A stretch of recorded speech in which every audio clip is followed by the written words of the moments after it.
Hello, good morning, good morning. Ayan, magandang umaga po sa lahat.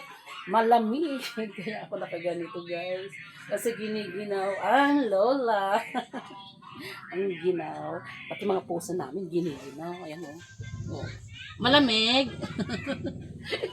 Ito pa. Oh. Malamig, meng. Giniginaw din pati puso. Ako nga giniginaw. Ayan, kumusta? Magandang araw sa lahat-lahat.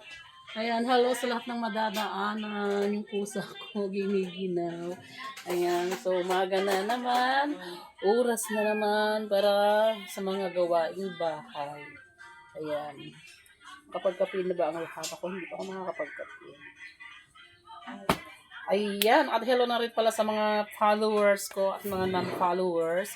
So, nasa ano na ngayon si Tita? 208,000 followers dito.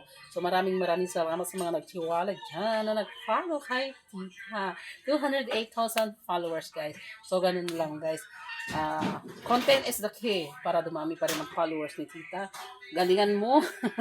Dumiskarte ka.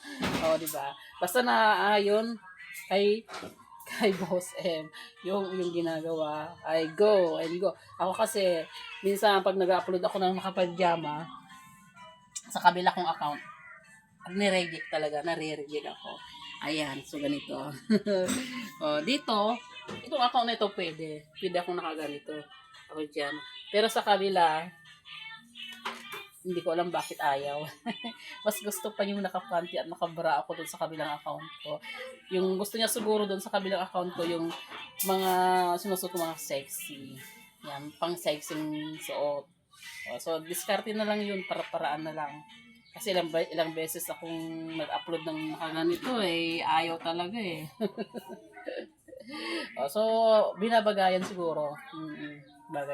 Binabagayan talaga. Kung saan nasanay siguro si Algo, yun siguro, ganun siguro. Dito naman nasanay kasi itong account ko na ito na medyo mahinhin, mahinhin, ano pa ba? Kunwari luto-luto. Kaya okay lang yung padyama ko ayan. Pero pag ako nag-upload naman dito ng yung nakapanty, ayaw niya. Ayaw niya siguro. Kasi sa bago kong page, ayaw niya. Sa bago kong page, ayaw. Pero monetize na rin ako doon. So, bali 3 yung account ko kung saan ako monetize. No? So yung oras ko, nahahati. Kaya minsan pag may mga nag-message sa akin, hindi ko na re-replyan kasi busy nga ako. Busy ako sa mga account ko. Tapos may YouTube pa ako. Sa YouTube naman, minsan na lang ako makapag-upload. Kasi focus ako sa Facebook, doon sa kabilang account. Kung saan ka ng income, di ba? Doon ko mag-focus. Kumbaga yung iba parang side lang. So, ganun lang. So, medyo maingay dito sa amin guys. Kasi nga, ginigiba doon sa may kusina namin, yung hollow block doon, yung mga pader is ginigiba na. Kaya maingay. So, ayan. At syempre, congratulations na pala sa lahat ng mga sumahod. Ayan, congrats. At masayang pagka-shopping. Ayan. Syempre, ako naman, wala. Yung sahod ko is para dito sa bahay namin, syempre. Pandagdag sa mga pambili ng mga materyales, sa pampasakot ko sa mga nagtatrabaho dito. So, yun lang po guys. Syempre, para sa mga so, ganun lang yan.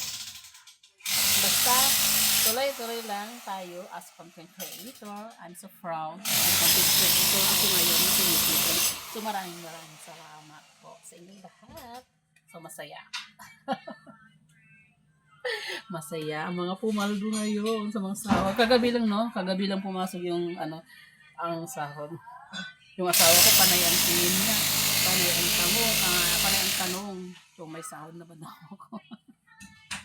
Mas aburido pa siya kaysa sa akin. Sabi ko, maghintay ka. Maghintay siya. Nakailang ulit na siyang tanong kung mayroon na ba daw akong sahod.